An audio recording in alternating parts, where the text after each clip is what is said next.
welcome to another edition of the House Whisperer Show, where every house has a story on WWDB Talk 860 and WWDBAM.com. Stay tuned for expert advice about maintaining your house from the roof to the basement, featuring professional home inspector Jack Milne. And once again, Jack has another terrific guest, and we'll let him introduce him. First, let's say good morning to Jack. How you doing today? Hey, great, Barry. As I mentioned last week, July 4th is already over. Yeah. And I know I got my tan going, but it just seems that this summer's flying by. I mean, the real estate market's been very busy.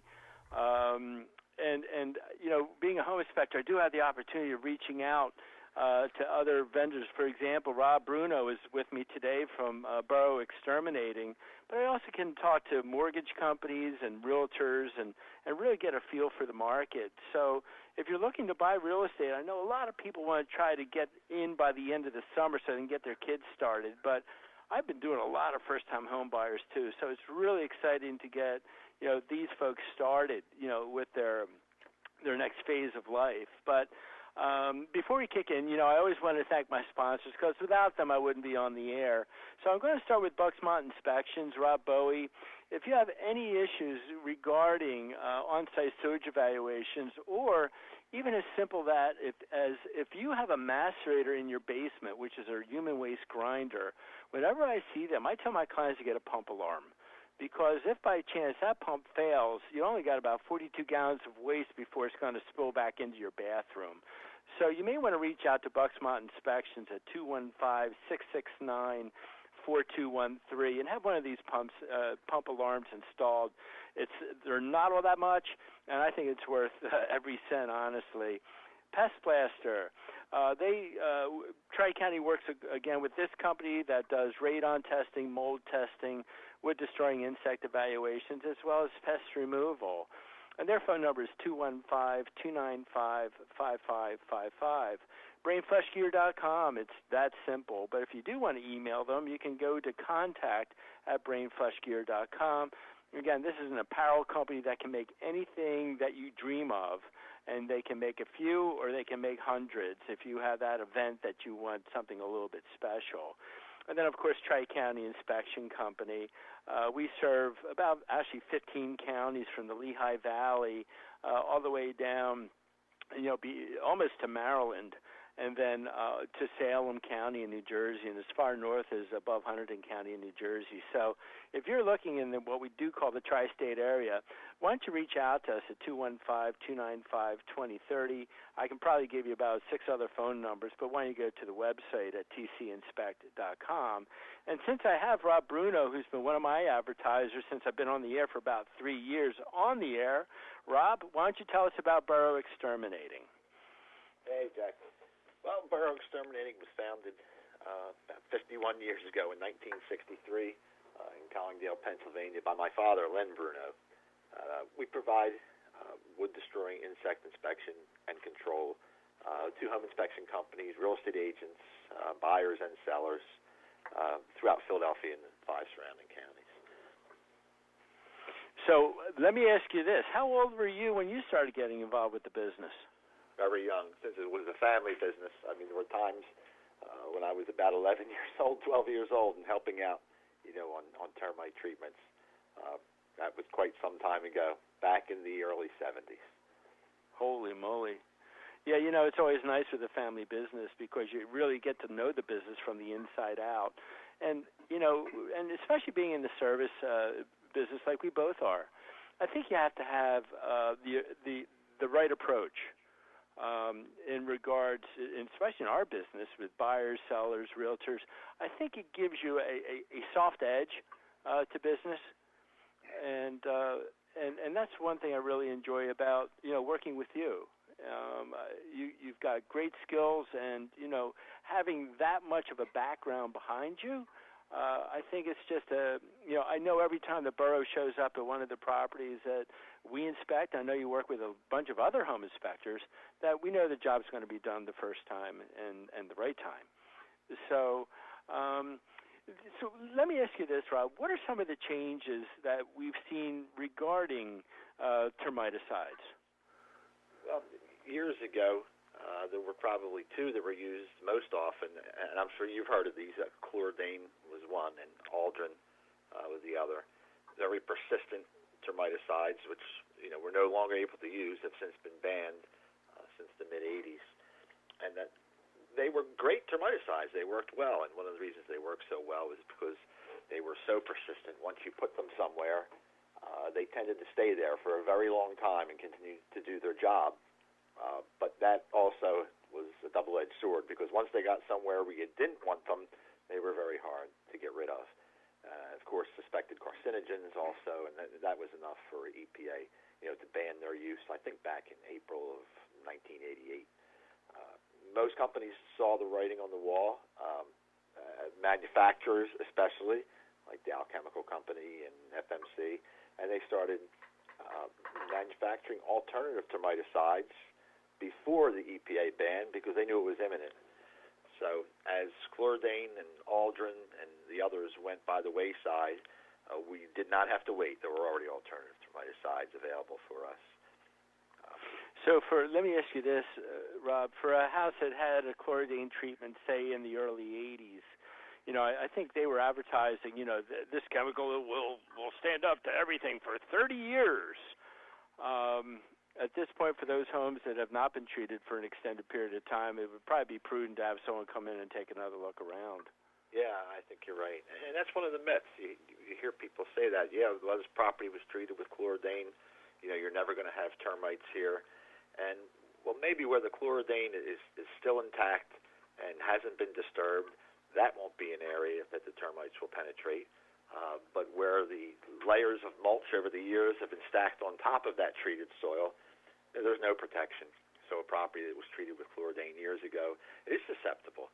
And very often, just through adding additions and changes that are made to the exterior grading, that barrier is compromised. So although the Chlordane is still persistent, it's not a uniform barrier anymore.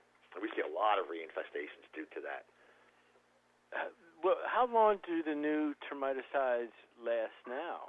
Well, the first alternatives, synthetic pyrethroids was one, chlorpyrifos was another one, which has since been banned, ironically. Yeah, that one had a really long residual life.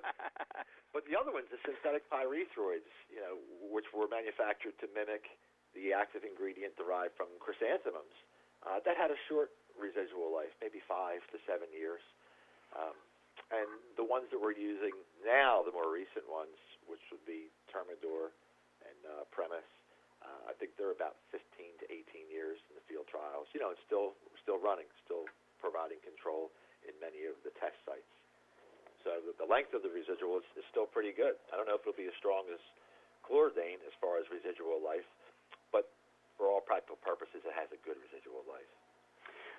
Let me ask you this, Rob. How has applications of this termiticide changed over the years?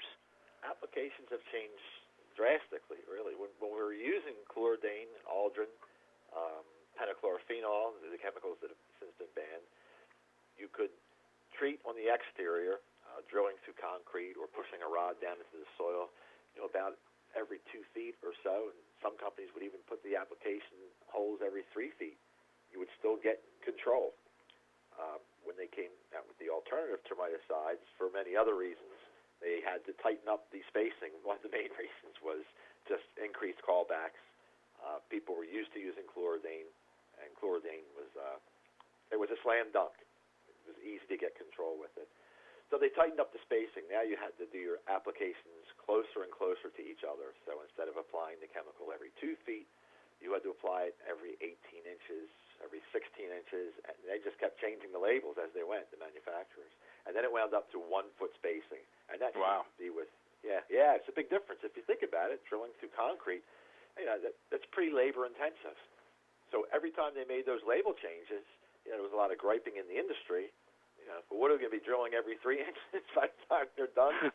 Because it's a lot of work, and you've got to drill through that concrete. You've got to seal up that concrete after you're through with it. But that was one of the major things. And that really is not a big deal now, because it seems like all the termiticides have that 1 foot spacing. And wood treatments is another thing that changed. We used to do wood treatments routinely. You'd see the joists and framing in a basement, have little drill marks in every single one. That's rarely done anymore. There's really no need for it. And that was a labor-intensive application as well. So the joist ends not being treated anymore, that's a big one. Closer spacing with the application sites, and places just in general that you would drill years ago that you would never drill anymore. I'm sure you've been in basements where there's the 8x8s and 9x9 tiles. Oh, yes, yeah, the vinyl asbestos tiles. Right, yeah. Exactly. Years ago, if you had a tile floor and you had to drill through it, you didn't care what kind of tiles were there. No one even really knew about the hazards of asbestos. You would just drill right through that floor, and you'll see termite treatment holes in many old vinyl asbestos floors.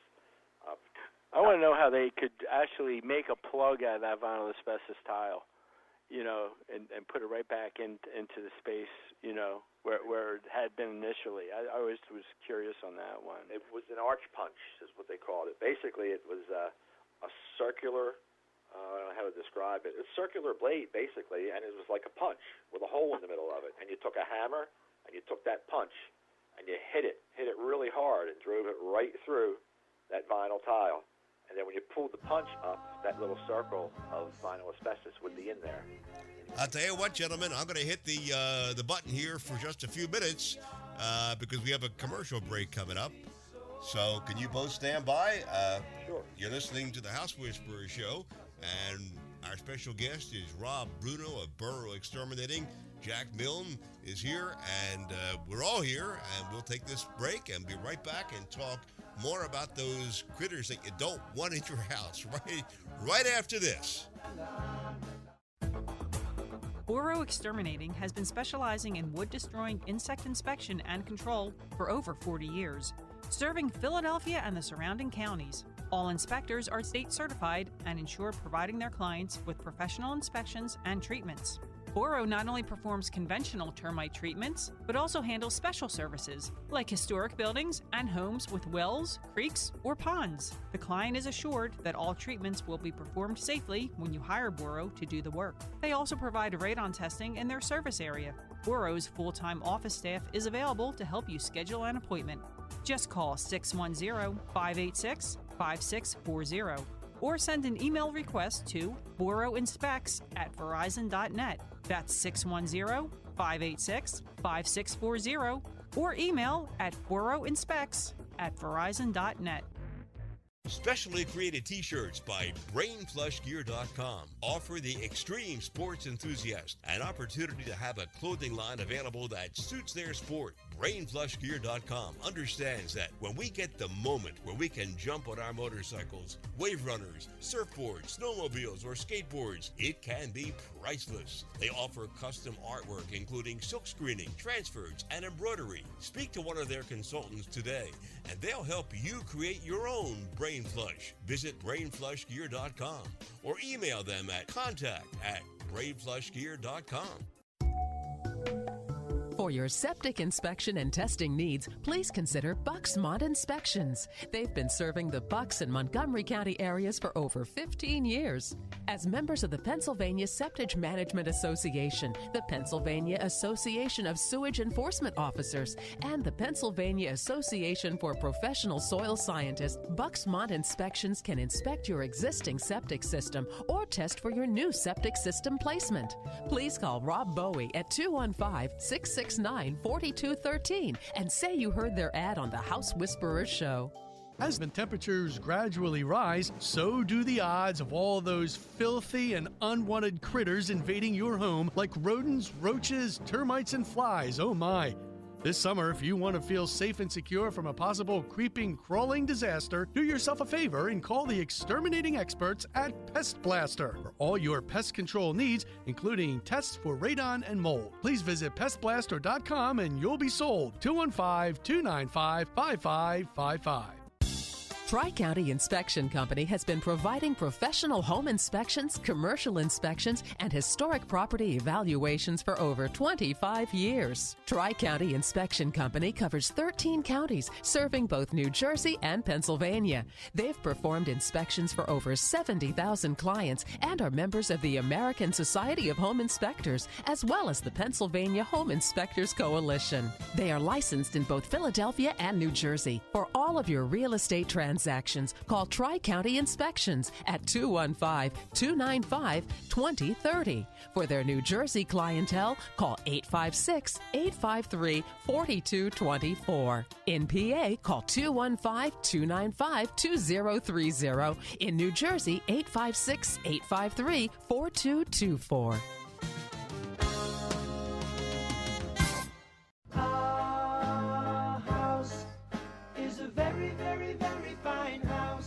And we're back with the House Whisperer Show at WWDB Talk 860 and WWDBAM.com. And by the way, we are on your internet at WWDBAM.com. We are also on your iHeartRadio and on your TuneIn Radio app and all the various radio apps. You can listen to us on your smartphone. And we're back with Jack Milne and Jack's special guest, Rob Bruno of Borough Exterminating. So let's go back to Jack. Well, before we kick it right back into full gear here, Barry, let's ask Rob how folks can reach out to them. Jack, they can reach us by phone at 610-586-5640 or through email at boroughinspects@verizon.net. They can also fax orders or requests if anyone's out there faxing still, and that would be 610-532-8378. Well, today's topic, folks, is with, of course, Rob Bruno, talking about wood-destroying insects, chemicals, and applications. And here's a good one. I mean, how do you deal with potential contamination of like well water or stream? Yeah, that's a tough one. You have to be very careful with termiticides being pumped into the soil when the water that you drink is coming out of that same soil. And for most people with public water, obviously that's not as much of a concern.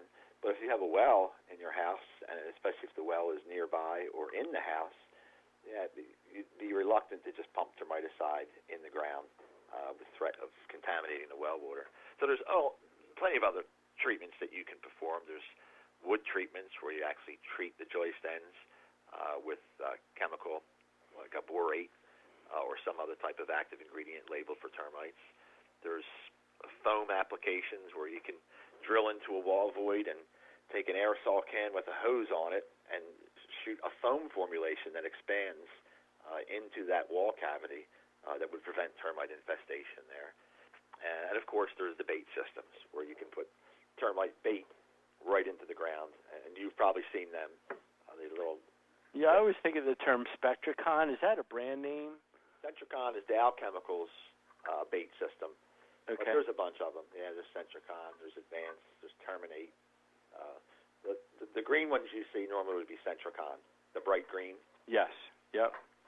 And folks, these look like I'm just using my fingers. Probably about 6-inch round discs. And can you explain them, Rob? What the theory is behind those? Some of them work in such a way that you can put the active ingredient that kills the termites directly in the ground, and the termites, just through random foraging, will find that active ingredient, and they'll consume it, bring it back to the rest of the colony, feed it to the rest of the colony, and the idea is that it will eliminate the colony completely. Others are just monitoring sites, and you keep pulling up those stakes or those stations to see if you get a hit, a termite eating a pine board or some type of cardboard material. Then at that point you would put, the treated material in, and they would eat that and take it back. But it basically works as, like I said, random foraging, termites finding that bait in the ground. The only problem is occasionally the termites will not find the bait in the ground. They'll find your house first and continue to eat the house without ever finding the bait. And that does happen. So that's why ideally if you're going to have a bait system, good companies would propose some other treatment to get your primary control. And those wood treatments would be excellent.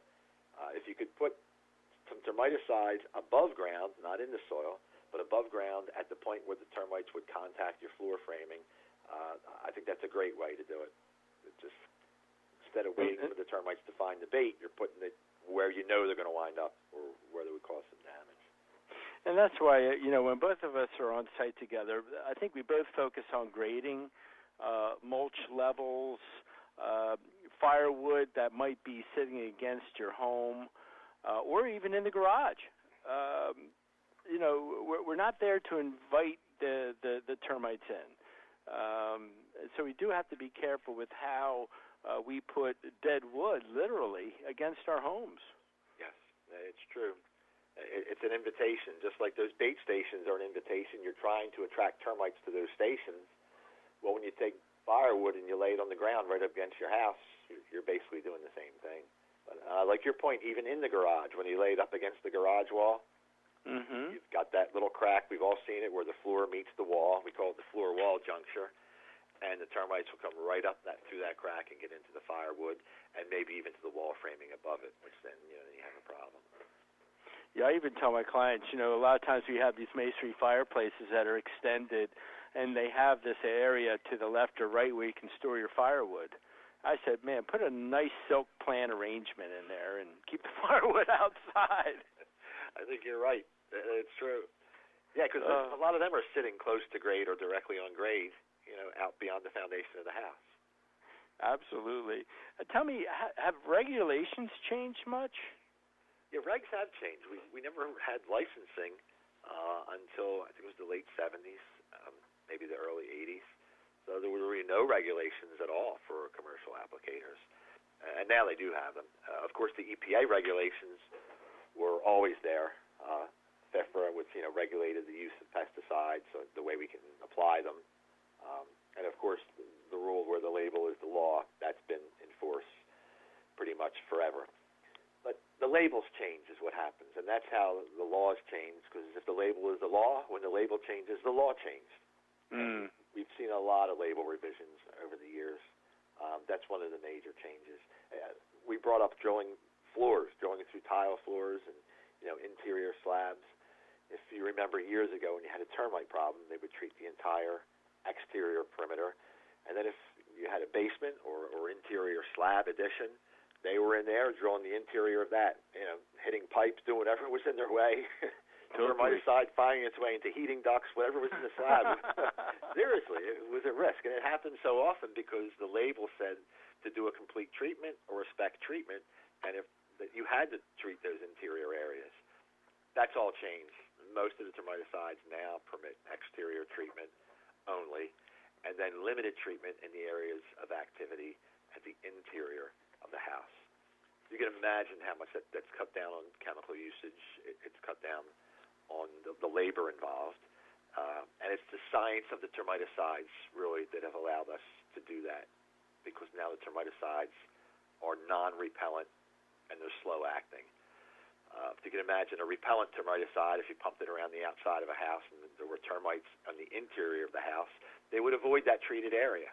So you'd have to treat the inside also to get complete control. Now with today's termiticides, they're non-repellent. The termites don't even know that they're there. They travel freely back and forth. By the time they realize they've got a toxic dose, it's too late. So you can treat the exterior perimeter without putting any insecticide inside, and you'll get complete control. A lot of studies have borne that out, and just out in the field, it does work well. For the novice out there, how can a homeowner tell if they do have termites? Well, the swarm is the easiest one, because you rarely see a swarm of 5 or 10 termites. Usually it's pretty intense. You might see 100, you might see thousands of them. Wings breaking off of the bodies, that's another indication. We determine between flying ants and termites.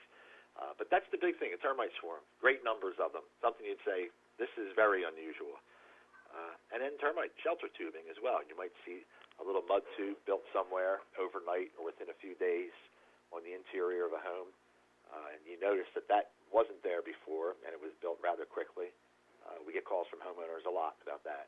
They call us when we come out and certainly confirm their worst fears that it's termite.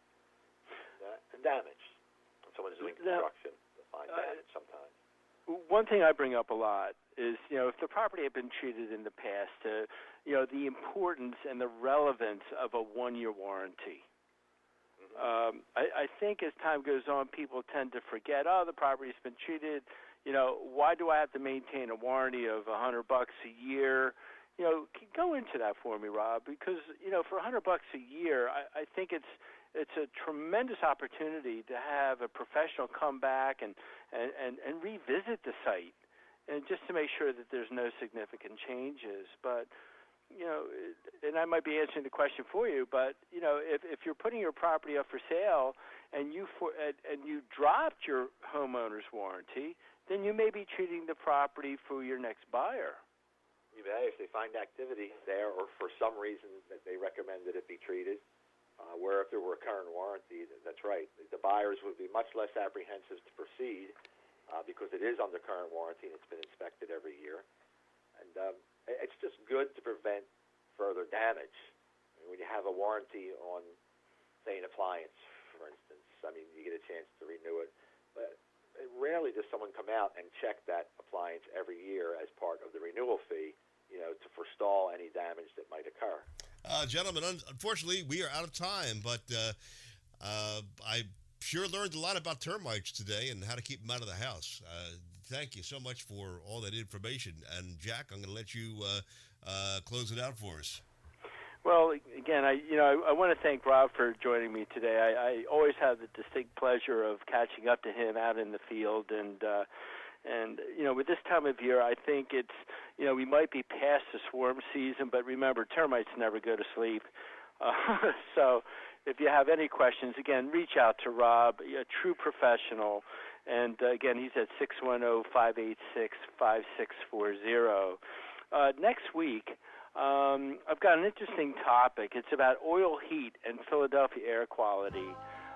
So I look forward to talking to you next week. And as I always like to close, as it is weekend, please spend time with family and friends. And I'll see you next week on the House Whisperer Show. All right, and thanks so much to Rob Bruno Exterminating, and of course Jack Milne. And tune in again next week for another edition of the House Whisperer Show with professional home inspector Jack Milne. And you can listen to previous programs, or if you have any questions, visit thehousewhisperershow.com. I'm Barry Reisman. Thanks for listening to WWDB Talk 860.